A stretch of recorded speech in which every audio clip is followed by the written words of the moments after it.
찢어지게 가난한 집 딸이 우리 집안에 들어온 것만으로도 감사해라. 의사 집안의 공장 노동자 딸이라니 친구들한테 창피해서 어떻게 말하겠어? 3년간 시어머니의 이런 모욕을 참아온 며느리가 있었습니다. 그런데 그녀가 집을 나간 후 아무도 예상하지 못한 일이 일어났습니다.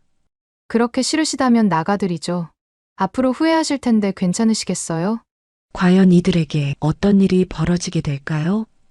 이야기가 궁금하시다면 구독과 좋아요 눌러주세요. 댓글로 함께 소통해 주시면 앞으로 좋은 영상 제작에 큰 도움이 된답니다. 그날도 어김없이 서울 강남의 한 고급 아파트 거실에는 차가운 공기가 흘렀습니다. 햇살이 유리창을 통과해 바닥에 고급스러운 문양을 그려냈지만 그 따스함은 소파에 앉아 있는 박미자 교수의 날카로운 눈빛 앞에서는 아무 힘도 쓸 수 없었습니다.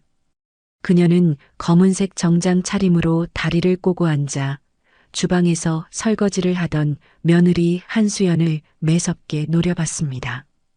56의 박미자는 국내 최고 대학병원의 외과 교수로 지성과 권위가 넘치는 외모를 가졌지만 그 속에는 상류층 출신에 대한 뿌리 깊은 자부심이 자리 잡고 있었습니다. 20대 후반의 수연은 접시를 닦는 손을 멈추고 고개를 숙였습니다. 벌써 3년째 반복되는 모욕적인 일상이었습니다. 도자기가 부딪히는 쨍한 소리가 들렸고 수연은 힘을 주어 그 소리를 멈추게 했습니다. 공장 노동자 딸이 우리 가문에 들어온 것만으로도 감사해야 해. 우리 도훈이가 얼마나 좋은 집안에서 자랐는지 아니? 박미자의 목소리는 얼음장처럼 차가웠습니다. 그녀의 아들 김도훈은 30살의 젊은 나이에 유명 개인 병원의 원장이 된 수재였습니다.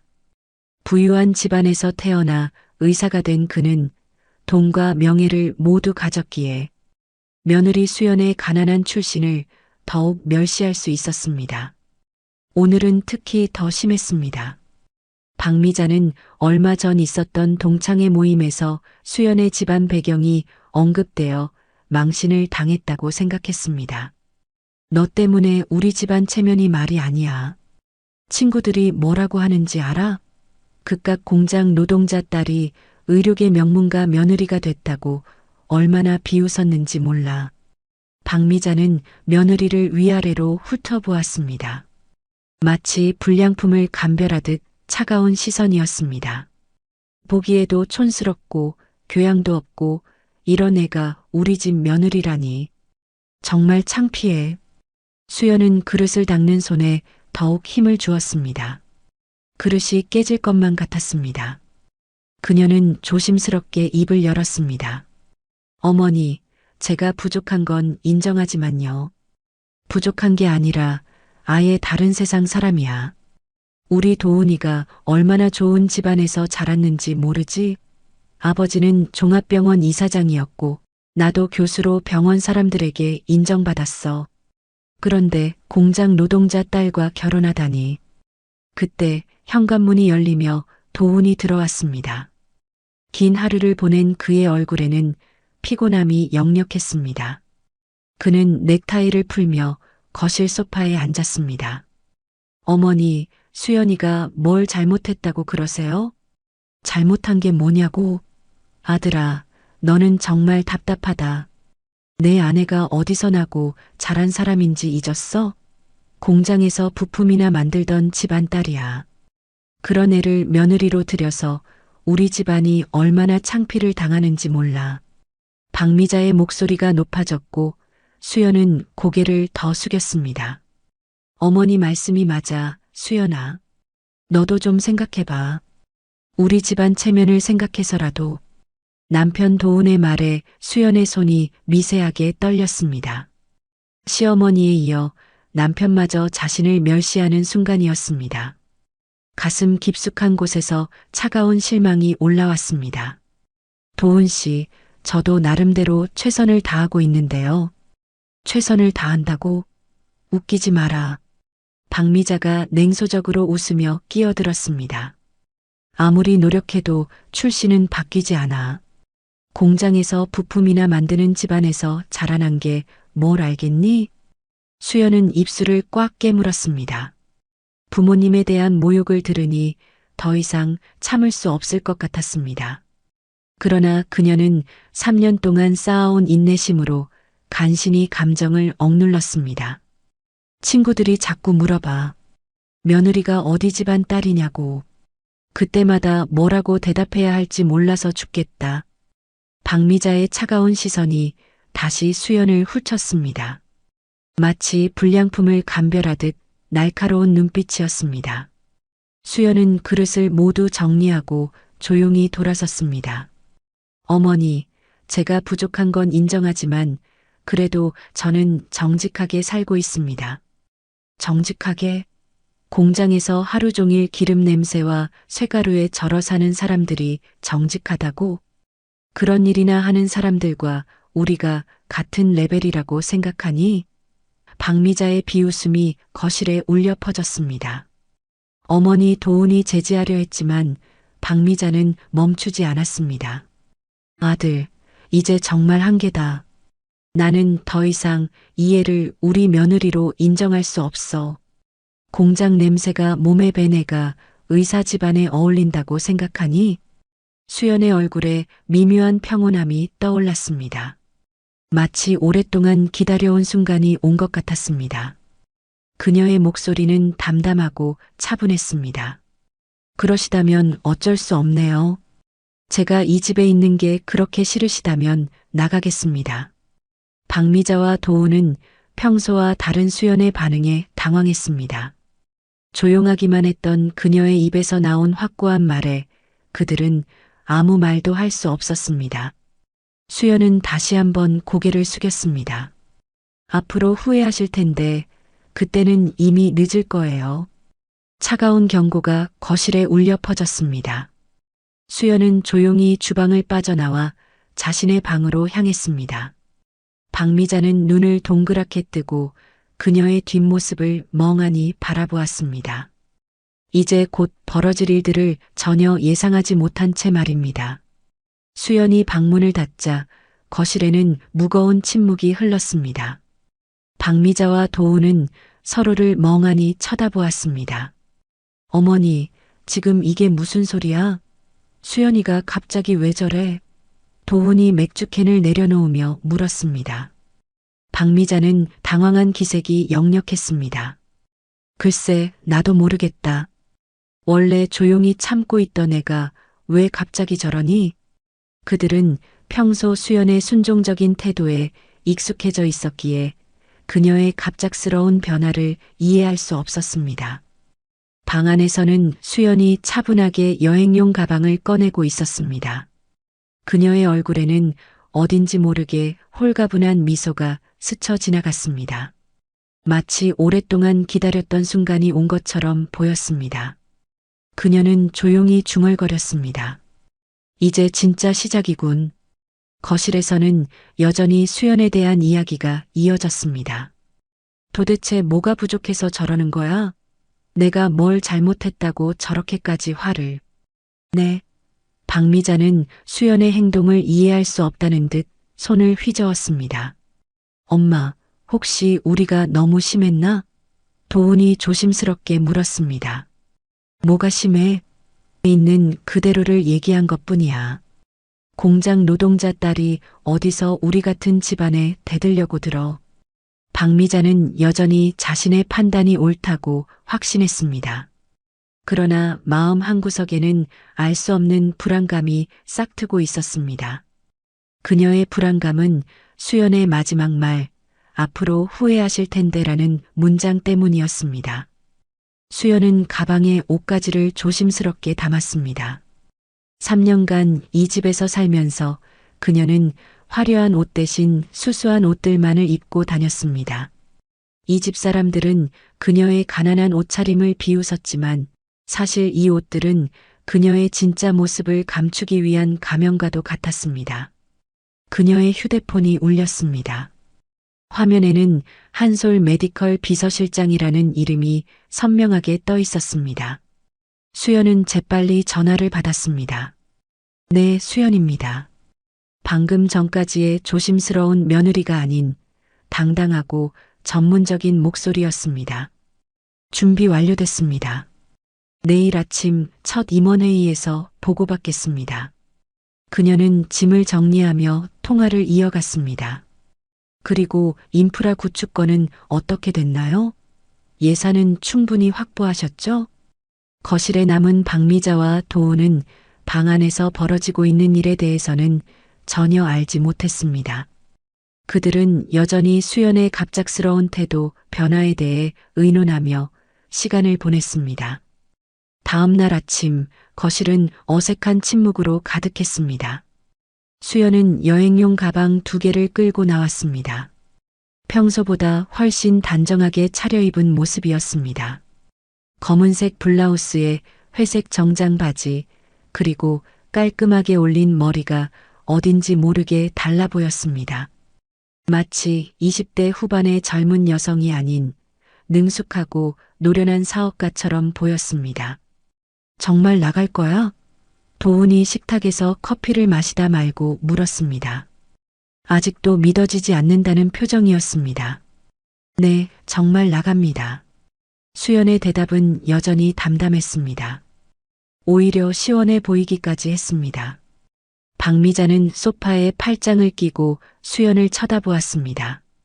어젯밤 했던 말에 대한 후회는 전혀 없었습니다. 그래, 나가. 어차피 이 집은 내가 있을 곳이 아니었어. 수연아, 그래도 갈 곳은 있어? 도훈이 걱정스럽게 물었지만 그 걱정도 진심이라기보다는 형식적인 것 같았습니다. 걱정하지 마세요. 제가 알아서 할게요. 수연은 가방 손잡이를 잡으며 말했습니다. 알아서 한다고?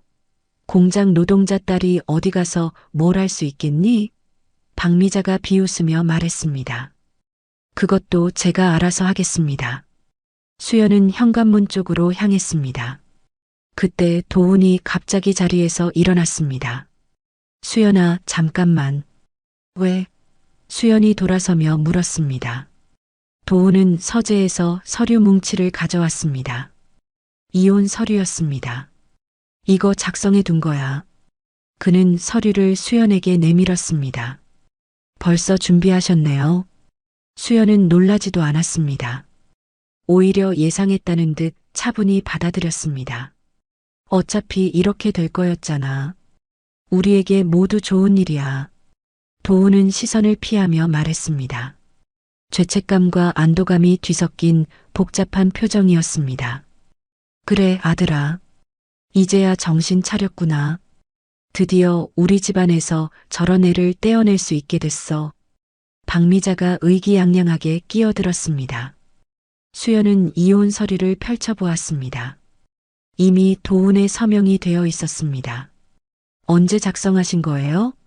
그녀의 목소리에는 어떤 감정도 없었습니다. 어젯밤에 어머니와 상의해서 도훈의 대답은 솔직했고 거기에는 어떤 미안함도 담겨 있지 않았습니다. 그렇군요. 수연은 가방에서 펜을 꺼냈습니다. 그리고는 주저없이 서명을 했습니다. 수연은 서명이 끝난 서류를 도훈에게 돌려주었습니다. 잘 지내세요. 그리고는 가방을 끌고 현관문을 열었습니다. 잠깐, 수연아. 도훈이 다시 그녀를 불렀습니다. 아직 뭔가 있어? 수연이 문턱에서 돌아보며 물었습니다. 그냥 미안해. 도훈의 사과는 진심처럼 들렸지만 이미 너무 늦어버린 뒤였습니다. 괜찮아요. 이게 최선인 것 같아요. 수연은 문을 열고 나가려 했습니다. 그때 박미자가 마지막으로 한마디를 던졌습니다. 나중에 후회하지 마라. 우리 같은 집안을 차버린 걸. 후회요? 수연이 문턱에서 멈춰서며 돌아봤습니다. 그녀의 얼굴에는 미묘한 미소가 있었습니다. 전 후회 안 할 것 같은데요. 박미자는 눈살을 찌푸렸습니다. 뭐라고? 수연의 목소리에는 이전에는 없던 이상한 자신감이 묻어났습니다. 오히려 이제야 진짜 제 인생을 시작할 수 있을 것 같아요. 박미자는 수연의 자신감 넘치는 모습에 헛웃음을 터뜨렸습니다. 무슨 소리야? 너 같은 애가 뭘 할 수 있다고? 그녀의 목소리에는 여전히 멸시가 가득했습니다. 수연은 그 말을 마지막으로 문을 닫고 아파트를 나섰습니다. 거실에 남은 박미자와 도우는 어리둥절한 표정으로 서로를 쳐다보았습니다. 아들아, 마지막에 수연이 표정 봤어? 뭔가 이상하지 않았니? 박미자가 불안하게 물었습니다. 저도 그런 느낌이 들었어요. 평소와 너무 달랐어요. 도훈이 고개를 끄덕였습니다. 뭐가 달라? 헛새 부리는 거지 뭐. 공장 노동자 딸이 나가서 뭘 할 수 있겠어? 박미자는 손을 휘저으며 말했지만 마음 한편으로는 찜찜함이 남아 있었습니다. 한편 아파트 밖으로 나온 수연은 잠시 걸으며 휴대폰을 들여다보았습니다. 한솔 메디컬 비서실장과의 통화 목록이 화면에 떠 있었습니다. 그녀의 표정은 결연해 보였습니다. 멀리서 검은색 고급 세단 한 대가 다가와 수연의 앞에 멈췄습니다. 기사는 차에서 내려 수연에게 깍듯이 인사했습니다. 부회장님 모시러 왔습니다. 수연은 가볍게 고개를 끄덕이고 차에 올랐습니다. 창밖으로 보이는 아파트를 마지막으로 돌아보았습니다. 이제 시작이군요. 수연의 입가에 의미심장한 미소가 번졌습니다. 마치 오랫동안 감춰왔던 가면을 벗어버린 것 같았습니다. 그녀의 목소리에는 단호함이 묻어 있었습니다. 기사님, 한솔 메디컬 본사로 가주세요. 그녀의 지시에 기사는 망설임 없이 차를 출발시켰습니다. 수연을 태운 차는 강남의 초고층 빌딩 숲을 향해 미끄러지듯 달려갔습니다. 그녀는 조용히 눈을 감고 깊은 숨을 쉬었습니다. 드디어 끝났네. 수연이 혼잣말을 중얼거렸습니다. 이제 더 이상 숨길 필요가 없었습니다. 3년 동안 멸시와 모욕을 견뎌내며 감춰왔던 진짜 자신을 드러낼 때가 온 것입니다. 차가 한솔 메디컬의 웅장한 건물 앞에 멈췄을 때 수연은 당당하게 차에서 내렸습니다. 그녀의 발걸음은 자신감이 넘쳤습니다. 건물 입구에 들어서자 경비원들이 그녀에게 허리를 숙여 인사했습니다. 부회장님, 안녕하십니까? 수연은 가볍게 고개를 끄덕이고 엘리베이터로 향했습니다. 로비를 지나며 만나는 직원들도 그녀에게 인사를 건넸습니다. 부회장님, 출근하셨네요. 그녀는 모든 인사에 자연스럽게 응하며 최상층 버튼을 눌렀습니다. 50층에 위치한 부회장실로 향하는 길이었습니다. 엘리베이터 안에서 수연은 거울에 비친 자신의 모습을 보았습니다. 더 이상 숨을 필요 없는 진짜 자신의 모습이었습니다. 엘리베이터 문이 열리자 넓은 비서실이 나타났습니다. 비서가 정중하게 인사했습니다. 부회장님, 회장님께서 기다리고 계십니다. 수연은 미소를 지으며 회장실 문을 열었습니다. 넓고 고급스러운 회장실 안에서 70대 중반의 노인이 서류를 보고 있었습니다. 할아버지, 저 왔어요. 노인은 고개를 들어 손녀를 바라보았고 그의 눈에는 자랑스러움이 가득했습니다. 우리 수연이 왔구나. 3년 동안 고생 많았지? 괜찮았어요. 수연은 미소를 지으며 의자에 앉았습니다. 할아버지께서 제게 주신 가르침 덕분에 많은 것을 배웠어요. 덕분에 사람을 제대로 볼 수 있게 됐거든요. 수연의 목소리에는 특별한 감정이 묻어 있었습니다. 할아버지는 손녀가 그동안 겪었을 일들을 짐작하고 있었습니다. 이번 경험이 내게 어떤 의미였니? 할아버지가 진지한 목소리로 물었습니다. 진정성 있는 인재를 알아보는 눈을 갖게 된 것 같아요. 사람의 가치는 겉모습이나 배경에 있는 게 아니라는 것을 배웠습니다. 겉으로만 번지르르한 사람들에게서 진실된 마음을 기대하는 건 불가능하다는 것도요. 수연은 창밖의 풍경을 바라보며 말했습니다. 무엇보다 할아버지께서 말씀하셨던 진정한 리더십의 의미를 깨달았습니다. 의료사업은 사람의 생명을 다루는 일이기에 오만하지 않고 겸손하며 사회적 약자의 입장과 감정을 이해하는 것이 중요하다고 하셨잖아요. 할아버지는 만족스럽게 고개를 끄덕였습니다. 그래, 그것이 바로 내가 널 3년 동안 평범하게 살게 한 이유였다. 단순히 경영 기술을 익히는 것을 넘어 사람의 마음을 얻고 세상을 넓게 보는 안목을 키우길 바랐다.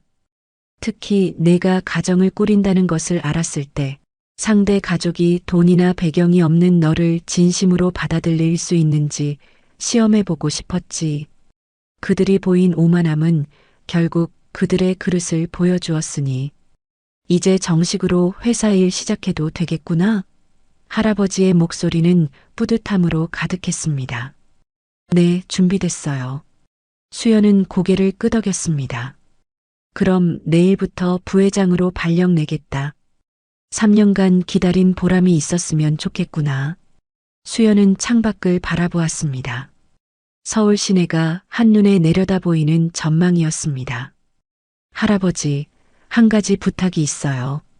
뭔데? 며칠 있으면 도훈 씨의 개인 병원에서 우리 회사에 의료기기 도입 계약을 제안하러 올 거예요. 그때 제가 직접 미팅하고 싶어요. 할아버지는 수연의 말에 의미심장하게 웃었습니다. 혹시 아는 곳인가? 네, 아주 잘 아는 곳이에요. 수연의 목소리에는 차가운 기대감이 묻어 있었습니다. 알겠다. 내가 알아서 해라. 수연은 자리에서 일어서며 할아버지에게 인사를 했습니다. 이제 정말 복수가 시작될 것이었습니다. 수연이 집을 떠난 후 박미자와 도훈의 일상은 불안과 공허함으로 가득 찼습니다. 마치 공기처럼 사라져버린 수연에 대한 소식은 전혀 들려오지 않았습니다. 동네 사람들은 수연이 어디로 갔는지 궁금해했고 박미자는 슈퍼마켓에서, 도훈은 병원에서 사람들의 따가운 시선을 느꼈습니다. 어머니, 사람들이 자꾸 우리를 쳐다보는 것 같아요. 좀 불편해요. 도훈이 불편한 표정으로 말했습니다. 쳐다보면 어때? 우리가 잘못한 게 있니? 박미자는 강하게 말했지만 내심 신경이 쓰이는 것은 어쩔 수 없었습니다. 그런데 수연이는 어디 있는지 연락도 안 오네요. 도훈이 궁금해했습니다. 연락 올 필요도 없어. 이제 남인데. 박미자는 단호하게 말했지만 이상하게도 수연의 마지막 모습이 계속 머릿속에 맴돌았습니다. 그 침착함과 자신감은 허세로만 보이지 않았습니다. 그날 밤 박미자는 잠자리에 누워서도 계속 수연의 마지막 모습을 떠올렸습니다. 곧 알게 되실 거예요 라고 했던 그 말이 귓가에 맴돌았고 혹시 뭔가 계획이라도 있었던 건 아닐까 하는 불안감이 스멀스멀 올라왔습니다. 한편 수연의 친구 미정은 동네 카페에서 다른 사람들과 이야기를 나누고 있었습니다. 수연이가 정말 불쌍해. 그렇게 시어머니한테 구박받더니 미정이 한숨을 쉬며 말했습니다. 그런데 신기한 게 있어. 수연이가 집에서 나올 때 전혀 슬퍼 보이지 않았대. 누군가 말했습니다. 정말요? 보통 이런 일 당하면 울고불고 난리인데 미정이 놀라며 물었습니다. 오히려 홀가분해 보였다던데. 마치 기다렸다는 듯이. 맞아. 나도 그 얘기 들었어. 택시 타고 갈 때도 웃고 있었다던데. 이상하네. 보통 사람이라면 그럴 수가 없는데. 사람들은 수연의 담담했던 반응에 대해 의아해했습니다. 보통의 며느리라면 울며불며 매달렸을 텐데 수연은 너무나 차분했습니다. 며칠 후 도훈은 병원에서도 눈치를 받기 시작했습니다. 김 원장, 집안일 잘 해결됐나? 선배 의사가 은근히 물었습니다. 네, 뭐 그냥 정리됐습니다. 도훈은 애매하게 대답했습니다. 부인이 갑자기 나갔다던데 좀 이상하지 않나? 동료들도 하나둘씩 관심을 보이기 시작했습니다. 도훈은 더 이상 말하고 싶지 않았습니다. 하지만 사람들의 시선은 여전히 따가웠습니다. 집에 돌아온 도우는 박미자에게 말했습니다. 어머니, 사람들이 너무 많이 물어봐요. 좀 부담스러워요. 부담스러우면 어때? 우리가 옳은 일을 한 거야. 박미자는 여전히 강경한 태도였습니다. 그런데 정말 이상해요. 수연이가 연락 한 번 안 한다는 게 도훈이 의아해했습니다. 연락 올 필요 없다니까. 이제 남이야 남. 하지만 박미자도 속으로는 수연이 어떻게 지내는지 궁금했습니다. 특히 마지막에 보였던 그 미소와 자신감 있는 모습이 자꾸 떠올랐습니다. 분명히 평소와는 다른 뭔가가 있었는데 그게 무엇인지 알 수 없어서 더욱 신경이 쓰였습니다. 그날 밤 박미자는 잠을 이루지 못하고 뒤척였습니다. 처음으로 자신의 판단이 틀렸을지도 모른다는 불안감이 스멀스멀 올라왔습니다. 공장 노동자 딸이 무슨 계획을 세울 수 있겠어? 그냥 허세였을 거야. 아무리 스스로를 다독여도 수연의 마지막 표정은 허세로 보이지 않았습니다. 그녀의 눈빛은 너무나 확신에 차 있었고 마치 모든 것을 계획하고 있었던 것처럼 보였습니다. 한 달이 흘렀습니다. 도훈이 운영하는 개인 병원에 큰 소식이 전해졌습니다. 김 원장님, 한솔 메디컬에서 저희 병원과 대규모 의료기기 도입 및 연구 협력 계약을 제안했습니다. 간호사가 급히 뛰어와 보고했습니다. 뭐라고? 한솔 메디컬이라고? 국내 최고 의료기기 회사잖아. 도훈의 눈이 번뜩였습니다. 총 계약 규모가 얼마인데요? 그는 흥분을 감추지 못하고 물었습니다. 총 계약 규모가 100억 원이라고 합니다. 우리 병원 역사상 최대 계약이 될 거예요. 간호사의 설명에 도훈은 주먹을 불끈 쥐었습니다. 이 계약만 성사되면 그의 병원은 물론 개인적인 명성도 한 단계 더 높아질 것이었습니다. 100억 원대 규모의 계약 소식에 도훈의 병원은 축제 분위기였습니다. 의사들과 직원들은 모두 흥분했습니다. 이 계약만 성사되면 병원의 규모를 확장하고 최첨단 의료기기를 도입하며 연구소 설립까지도 가능해질 것이었습니다. 이 계약만 따내면 우리 병원이 국내 최고 개인 병원으로 자리매김하게 될 거야. 도훈은 가슴이 벅차올랐습니다. 당연히 관련 담당자들에게는 특별한 인센티브와 승진 기회가 주어질 것이었습니다. 도훈의 눈이 반짝였습니다. 이런 기회를 놓칠 수 없었습니다. 그런데 문제가 있습니다. 경쟁 병원들도 만만치 않아요. 특히 강남의 유명 대형 병원들이 강력한 라이벌이 될 거예요. 간호사가 걱정스럽게 말했습니다. 우리가 이길 수 있을까요? 다른 의사가 물었습니다. 가능성은 있습니다. 하지만 무엇보다 한솔 메디컬 측과의 관계가 중요할 거예요. 그쪽 담당자가 누구인데요? 도훈이 궁금해했습니다. 한솔 메디컬 부회장입니다. 최근에 임명된 젊은 임원이라는 소문이 있어요. 간호사가 설명했습니다. 도훈은 집에 돌아와서 박미자에게 이 소식을 전했습니다. 어머니, 정말 큰 기회가 왔어요. 우리 인생이 바뀔 기회예요. 그의 목소리에는 흥분이 가득했습니다. 무슨 일인데 그렇게 흥분해? 박미자가 궁금해했습니다. 100억짜리 계약이요. 한솔 메디컬이랑 대규모 계약을 하게 됐어요. 이거 따내면 제가 승진은 물론이고 보너스도 엄청날 거예요. 정말? 그럼 우리도 이제 좀 더 여유로워지겠네. 박미자도 기대에 찼습니다. 네, 이 계약만 성사시키면 병원 규모를 확장하고 더 큰 아파트로 이사할 수도 있을 거예요. 도훈은 벌써 성공한 기분이었습니다. 그런데 경쟁이 치열할 것 같은데 박미자가 걱정스럽게 물었습니다. 물론이죠. 하지만 저도 이 분야에서는 나름 경험이 있잖아요. 충분히 이길 수 있을 거예요. 도훈은 자신감에 차 있었습니다. 며칠 후 병원은 본격적인 준비에 들어갔습니다. 도우는 직접 프로젝트 팀장을 맡았습니다. 책임이 무거운 만큼 성과도 클 거야. 열심히 해줘. 그는 팀원들에게 힘주어 말했습니다. 네, 최선을 다하겠습니다. 도우는 이제 완전히 이 프로젝트에 몰두했습니다. 팀원들과 함께 제안서를 준비하고 한솔 메디컬 측의 요구사항을 분석했습니다. 하지만 상대방인 한솔 메디컬 부회장에 대한 정보는 많지 않았습니다. 이상하게 정보가 별로 없네요.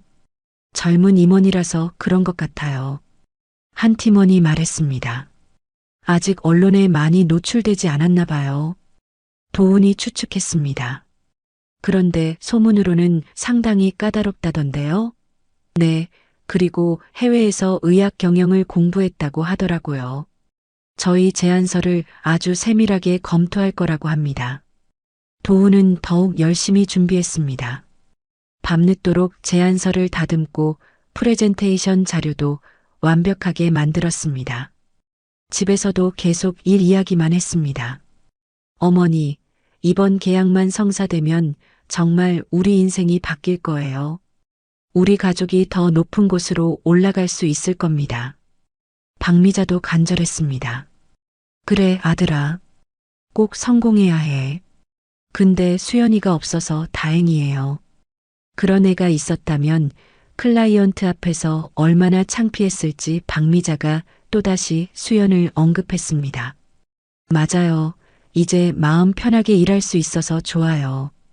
도훈도 동조했지만 가끔 수연의 생각이 떠올랐습니다.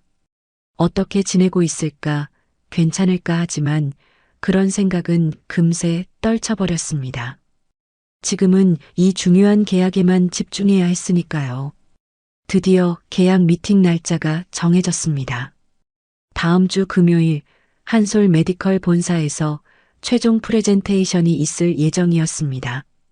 도훈은 자신감에 차 있었습니다. 그러나 그는 아직 모르고 있었습니다. 며칠 후 그 회사에서 누구를 만나게 될지를. 드디어 운명의 금요일이 왔습니다. 도훈은 평소보다 일찍 일어나서 깔끔한 정장을 차려 입었습니다. 어머니, 다녀오겠어요. 도훈이 넥타이를 매며 말했습니다. 꼭 성공하고 와. 우리 인생이 바뀌는 날이야. 박미자가 아들을 격려했습니다. 네, 걱정 마세요. 이렇게 열심히 준비했는데 안 될 리 없어요. 도훈은 자신감이 넘쳤습니다. 병원에서도 모든 의사들이 긴장한 분위기였습니다. 김 원장님, 준비 다 됐죠?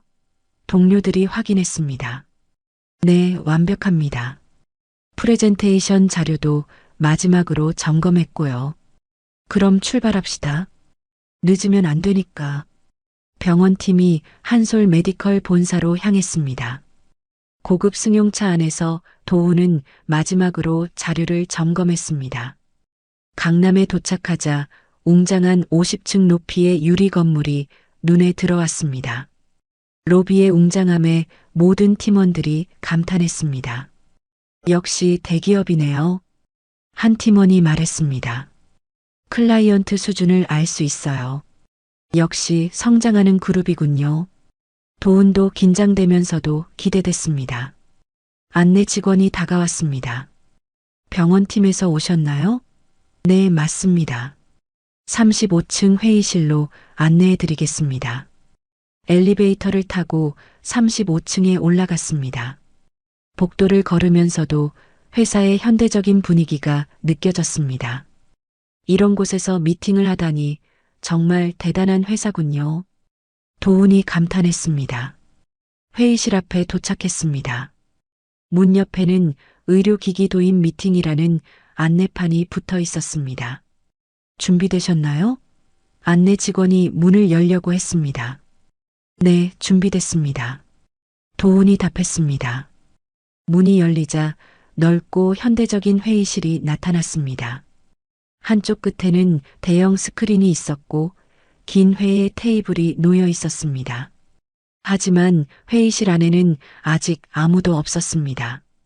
클라이언트는 언제 오시나요? 도훈이 안내 직원에게 물었습니다. 곧 오실 예정입니다. 잠시만 기다려주세요. 병원팀은 테이블 한쪽에 자리를 잡고 앉았습니다. 도훈은 프레젠테이션 자료를 다시 한번 점검했습니다. 정말 떨리네요. 한 팀원이 중얼거렸습니다. 떨지 마. 우리가 최고로 준비했잖아. 도훈이 팀원들을 격려했습니다. 그때 회의실 문이 다시 열렸습니다. 정장을 입은 여성이 들어왔습니다. 우아한 검은색 슈트에 하이힐을 신고 머리는 단정하게 올렸습니다. 안녕하세요.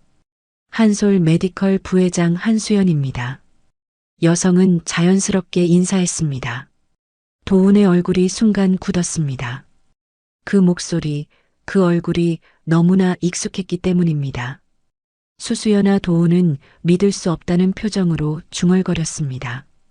동료들은 도훈의 반응을 이상하게 여겼습니다. 김 원장님 아는 분이신가요? 한 팀원이 조심스럽게 물었습니다. 수연은 도훈을 똑바로 쳐다봤습니다. 그녀의 얼굴에는 차분한 미소가 있었습니다. 안녕하세요, 김 원장님. 오랜만에 뵙겠네요. 수연의 목소리는 한 달 전과 완전히 달랐습니다. 당당하고 자신감에 차 있었습니다. 너 내가 왜 여기에? 도훈이 당황해서 말을 더듬었습니다. 일 때문이죠. 저희 회사에서 의료기기 프로젝트를 진행하거든요. 수연은 침착하게 대답했습니다. 회사? 무슨 회사? 도훈이 믿을 수 없다는 표정으로 물었습니다. 한솔 메디컬입니다. 제가 부회장을 맡고 있어요. 수연은 명함을 도훈에게 건넸습니다. 도훈은 떨리는 손으로 명함을 받았습니다. 한수연 한솔 메디컬 부회장이라고 적혀 있었습니다. 이게 무슨 일이야? 도훈의 목소리는 떨렸습니다. 동료들은 상황을 파악하지 못하고 어리둥절한 표정을 지었습니다. 김 원장님, 혹시 개인적으로 아시는 분인가요? 동료가 어색하게 물었습니다. 네, 전 남편입니다. 수연이 담담하게 말했습니다. 회의실이 순간 조용해졌습니다.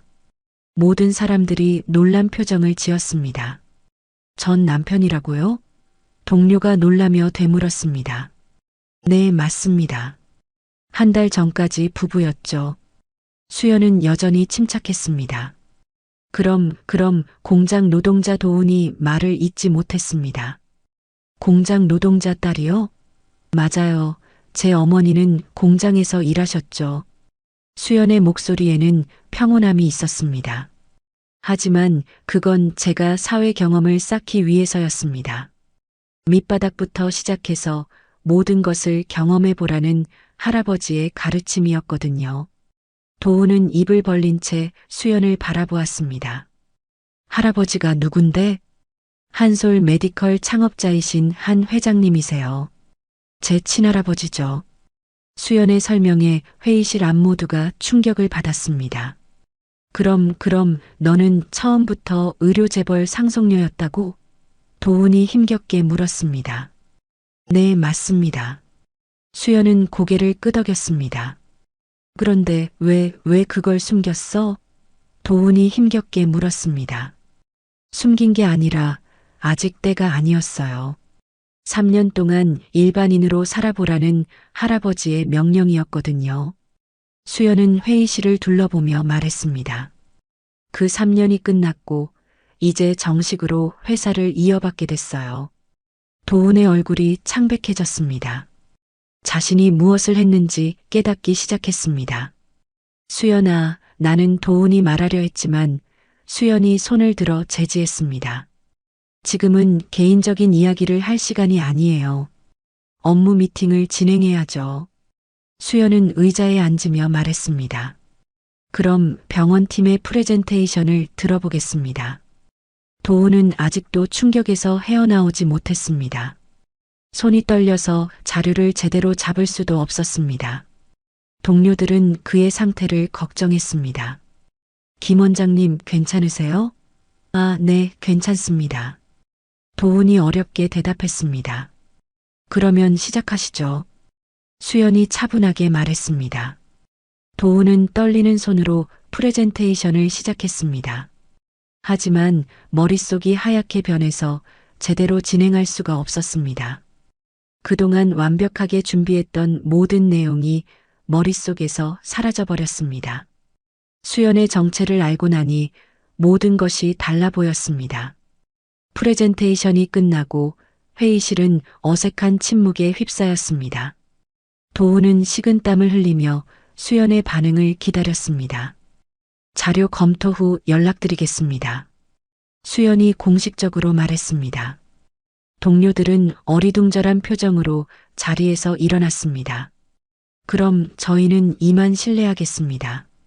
동료가 인사하며 나가려 했습니다. 잠깐, 김 원장님만 잠시 남아주세요. 수연이 도훈을 불렀습니다. 팀원들이 모두 나가고 회의실에는 수연과 도훈만 남았습니다. 너 정말 한솔 메디컬 부회장이야? 도훈이 믿을 수 없다는 표정으로 물었습니다. 네, 정말이에요. 수연이 담담하게 답했습니다. 그럼 왜 그동안 속였어? 왜 공장 노동자 딸인 척했어? 속인 게 아니에요. 어머니는 정말 공장에서 일하셨거든요. 수연이 설명하기 시작했습니다. 할아버지께서 후계자 교육의 일환으로 3년 동안 일반인으로 살아보라고 하셨어요. 그래서 어머니와 함께 평범한 생활을 했던 거예요. 도훈은 머리를 감쌌습니다. 그럼 우리가 널 공장 노동자 딸이라고 무시하고 내쫓았다는 거야? 네, 무시하고 내쫓았죠. 수연의 목소리에는 아무런 감정이 없었습니다. 수연아, 미안해. 정말 미안해. 도훈이 고개를 숙이며 사과했습니다. 미안하다고요? 3년 동안 어머니와 함께 저를 짓밟아 놓고 수연의 목소리가 차갑게 변했습니다. 그때는 정말 몰랐어. 몰랐다고요? 사랑한다면서 아내의 출신을 그렇게 부끄러워했어요? 수연이 도훈을 똑바로 쳐다보았습니다. 도훈은 할 말이 없었습니다. 저를 내쫓던 그 손으로 이제 계약을 부탁하게 될 줄은 몰랐겠죠. 수연의 말에 도훈이 고개를 들었습니다. 수연아, 우리 다시 시작할 수 없을까? 도훈이 간절하게 말했습니다. 다시 시작이라고요? 수연이 비웃음을 터뜨렸습니다. 당신은 제가 재벌 후계자라는 걸 알았으니까 다시 시작하자는 거잖아요. 수연의 말이 날카로웠습니다. 도훈은 부정하고 싶었지만 그럴 수 없었습니다. 실제로 그런 마음이 있었으니까요. 어머니도 마찬가지겠죠.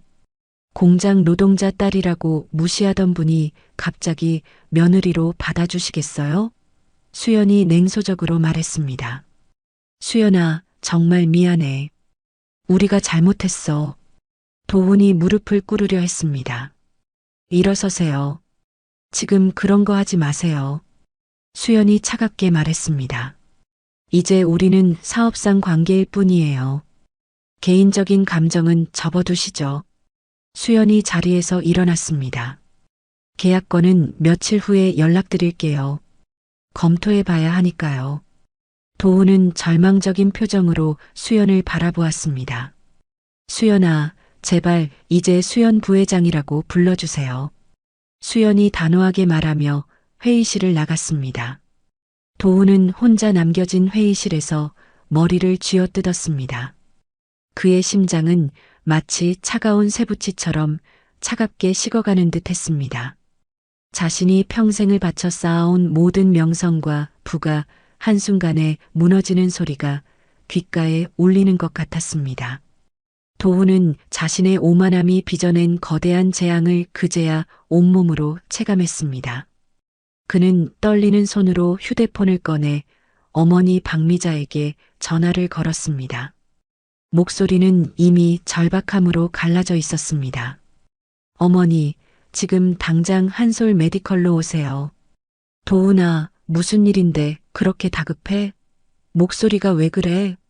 박미자의 목소리는 여유로웠지만 도훈의 떨림은 그녀의 마음에도 깊이 스며들었습니다.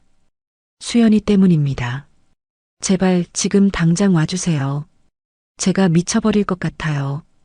도훈의 절규에 가까운 목소리에 박미자는 등골이 서늘해졌습니다. 그녀는 아들의 목소리에서 느껴지는 깊은 불안감에 이끌려 한솔 메디컬로 향했습니다. 50층 건물의 웅장한 로비에서 아들을 만난 박미자의 눈은 불안으로 가득했습니다. 도훈의 얼굴은 창백했고 눈은 초점 없이 흔들리고 있었습니다. 아들아, 도대체 무슨 일이야? 왜 그래? 박미자는 불안한 손으로 도훈의 어깨를 잡았습니다. 도훈은 아무 말 없이 로비 의자에 털썩 주저앉았습니다. 그의 몸짓에는 이미 모든 것을 잃은 자의 절망이 묻어 있었습니다. 어머니, 수연이가 이 회사 부회장이래요. 도훈의 목소리는 한없이 작고 허무했습니다. 마치 모든 기운을 잃어버린 사람 같았습니다. 박미자는 그 말에 자신의 귀를 의심했습니다. 뭐라고? 너 지금 무슨 말하는 거야? 농담이지? 그녀는 웃음을 지으려 했지만 입술은 굳어버렸습니다. 한솔 메디컬 창업주 손녀래요. 도훈의 말에 박미자의 얼굴은 완전히 하얗게 질렸습니다. 그녀는 마치 세상이 무너지는 듯한 충격을 받았습니다. 그럼 우리가 공장 노동자 딸이라고 무시하고 내쫓았죠? 도훈은 고개를 숙이며 웅얼거렸습니다. 박미자의 다리에서 힘이 풀려 그 자리에 주저앉았습니다. 그녀의 머릿속에는 지난 3년 동안 수연에게 퍼부었던 온갖 모욕적인 말들이 주마등처럼 스쳐 지나갔습니다. 그녀는 자신이 한 행위의 무게를 비로소 깨달았습니다. 그동안 그토록 멸시했던 가난이 이제 자신들의 눈앞에 닥친 현실이 될 수도 있다는 공포가 그들을 덮쳤습니다. 그럼 계약은 어떻게 되는 건데? 우리가 완전히 망했구나. 박미자의 떨리는 목소리는 절망으로 가득했습니다. 며칠 후 그들의 절망은 현실이 되었습니다. 도훈의 병원에 한솔 메디컬에 연락이 왔습니다. 아쉽게도 이번 계약은 진행하지 않기로 결정했습니다. 전화 너머로 들려오는 목소리는 한치의 감정도 없이 차가웠습니다. 네, 뭐라고요? 도훈이 믿을 수 없다는 표정으로 소리쳤습니다. 검토 결과 저희 기준에 부합하지 않는다고 판단됐습니다. 그뿐만 아니라 다른 대형 병원들에게도 귀 병원의 신뢰성에 대해 문의가 있었습니다. 전화가 끊기자 도훈은 멍하니 수화기를 들고 서 있었습니다. 그의 얼굴은 공포로 창백해졌습니다. 수연이 조용히 흘린 한마디가 거대한 파문이 되어 의료계 전반에 퍼진 것입니다. 얼마 지나지 않아 서울의 주요 대형 병원들에서 줄줄이 계약 해지 통보가 쏟아졌습니다. 김 원장님, 큰일 났어요. 삼성의료원에서 기존 계약 해지한다고 합니다. 직원의 다급한 목소리에 도훈은 힘없이 주저앉았습니다. 서울 아산병원에서도 서울대병원에서도 같은 연락이 왔습니다. 그의 병원은 하루아침에 주요 클라이언트들을 모두 잃고 문을 닫아야 할 위기에 처했습니다. 동료들은 차가운 눈빛으로 그를 몰아세웠습니다. 김 원장님 개인적인 문제 때문에 우리 모두가 망하게 생겼잖아요. 그들의 비난은 화살이 되어 도훈의 심장에 박혔습니다. 같은 시각 박미자 역시 대학병원에서 해고 통보를 받았습니다. 그녀는 지난 30년간 쌓아온 모든 명성이 한순간에 무너지는 것을 지켜봐야 했습니다. 박 교수님 죄송합니다. 이번 사건에 책임을 져야 한다고 하네요. 대표님, 저 때문이 아니잖아요. 그녀는 절규했지만 이미 결정된 일이었습니다. 그날 저녁 모든 것을 잃은 박미자와 도훈은 서로를 바라보며 절망했습니다. 그들의 눈가에는 후회와 비통함의 눈물이 그렁그렁 맺혔습니다. 몇 달이 지나자 그들의 상황은 더욱 비참해졌습니다. 도훈은 재취업을 하려고 했지만 수연이 조용히 놓은 압력으로 인해 가는 곳마다 문전박대를 당했습니다. 또 떨어졌어요. 면접까지 봤는데 갑자기 연락이 안 와요. 도훈은 지쳐 있었습니다. 수연이가 아니 수연 부회장이 우리를 계속 방해하는 것 같아. 박미자의 목소리에는 두려움이 있었습니다. 이렇게 살 수는 없어.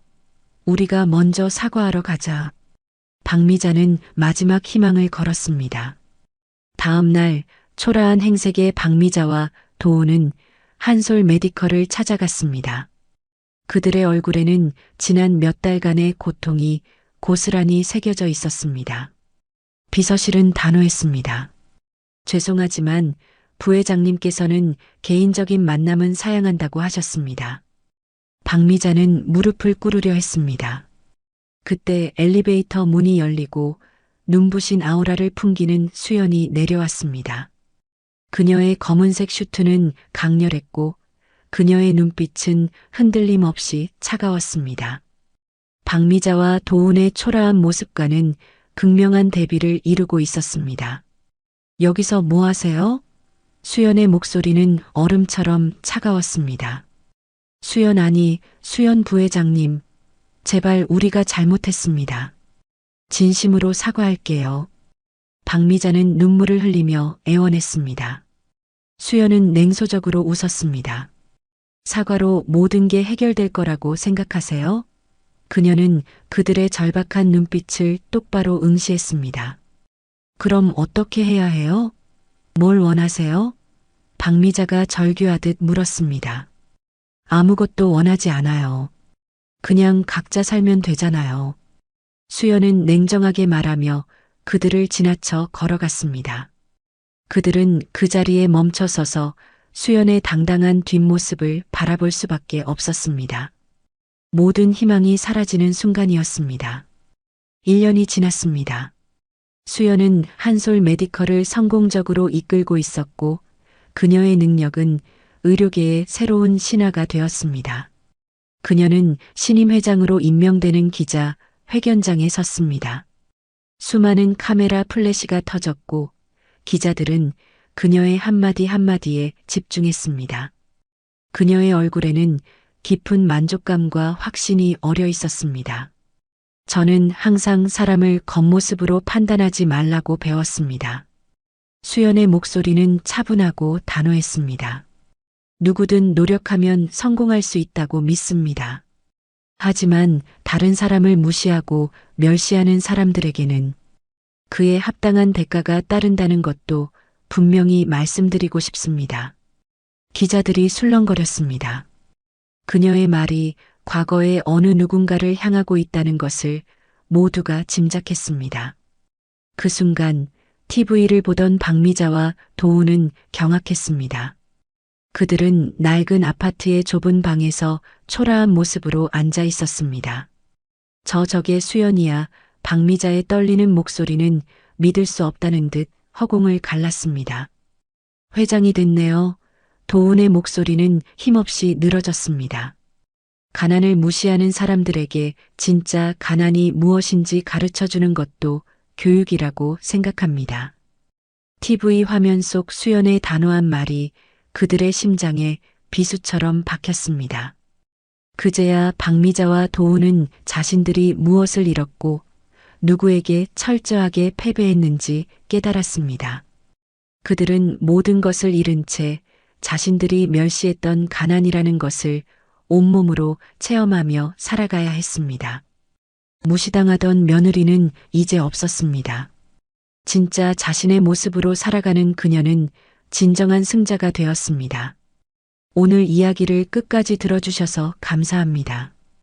영상 보시고 느끼신 감정, 댓글로 함께 나눠주세요. 여러분의 한마디가 누군가에겐 큰 위로가 될 수 있습니다. 영상이 마음에 드셨다면 구독과 좋아요로 응원 부탁드립니다.